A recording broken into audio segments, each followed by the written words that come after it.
وہ ہمارے اکابر کو کافر کہیں، اس سے وہ خود تو کافر نہیں ہو جاتے نا۔ یہ بھی سن لو کہ تک صحابہ کو کافر کہنے سے آدمی کافر نہیں ہوتا۔ یہ اپنے ہی اکابر کے فتاوی میں نے پڑھا ہے۔ ایک آدمی کہتا سارے صحابہ کافر تھے، اس پر وہ ہمارے اکابر کو کافر کہیں، اس سے وہ خود تو کافر نہیں ہو جاتے نا۔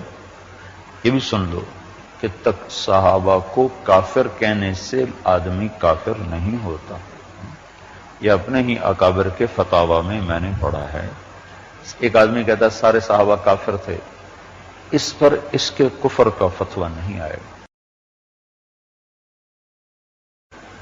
تو احمد رضا خان صاحب مرحوم، تو میں نے خود اپنے استاد صاحب سے سنا کہ ان کی تحریروں میں کوئی ایسی چیز نہیں ہے جو حد کفر تک پہنچاتی ہو یا بالکل کھلی گمراہی تک پہنچاتی ہو۔ وہ صرف جذبہ عشق میں بدعت کی حد تک پہنچے۔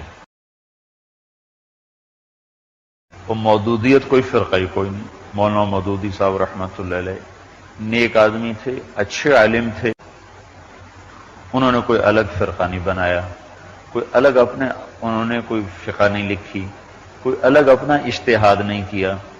وہ پکے حنفی مسلمان تھے اور حنفی عالم تھے، اور ان کی بڑی خدمات ہیں پڑھے لکھے طبقے کو دین سمجھانے کی، اور ان کی بڑی خدمات ہیں سوشلزم کے خلاف قلم اٹھانے کی، ان کی بڑی خدمات ہیں منکرین حدیث کے خلاف قدم اٹھانے کی۔ حمید الدین فراہی رحمۃ اللہ علیہ بہت بڑی عالم گزرے ہیں، جن کے پھر پیروکار بنے وہ امین حسن اصلاحی صاحب۔ اور اکثر طبقہ ایسا ہے جو شیعہ کو کافر سمجھتا ہے۔ پیر میر علی شاہ صاحب کی کتاب اٹھائیں، تصفیہ ما بین سنی و شیعہ، آپ نے اصولی جو اختلاف ہے اس پر آپ نے گفتگو قرآن مجید کی آیات کے تحت کی ہے۔ اس پر فرماتے ہیں، ایک جگہ لکھتے ہیں کہ بالاجماع امت کے اکابر نے شیعہ کو کافر نہیں کہا ہے، لہذا شیعہ کو کافر کہنا یہ بہت بڑا گناہ ہے، اور دین میں خود ایک اختراع ہے کہ آپ یعنی اپنی طرف سے ایک کلمہ گو کو کافر کہہ رہے ہیں۔ یہ پیر صاحب نے لکھا ہے۔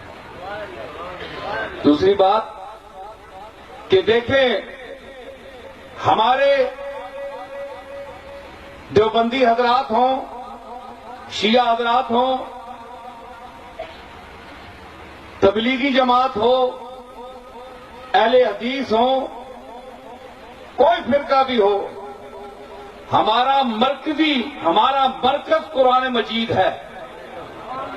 جو قرآن مجید کا قائل نہیں وہ دار اسلام سے خارج ہے، کافر ہے، مرتد ہے۔ حدیث کی صحت میں تو اختلاف ہو سکتا ہے، مگر قرآن کی صداقت میں اختلاف نہیں ہو سکتا۔ اس لیے جب اختلاف پڑ جائے ردو ہو اللہ ہے، اللہ اور رسول کی طرف اس اختلاف کو لے آؤ، اللہ اور رسول اس کا فیصلہ کریں گے، وہ حکم بنیں گے، تمہارے لیے وہ قبول ہونا چاہیے، وہ تمہیں قبول کرنا چاہیے۔ تو اس لیے آج بھی میرے خیال میں کوئی ایسا شیعہ نہیں جو علی کو خدا مانتا ہو اور جو قرآن مجید کے متعلق یہ خیال کرتا ہو کہ یہ قرآن اصل نہیں ہے، اصل کوئی اور تھا۔ اگر کوئی ایسا ہے تو وہ دار اسلام سے خارج ہے۔ سمجھ آئی؟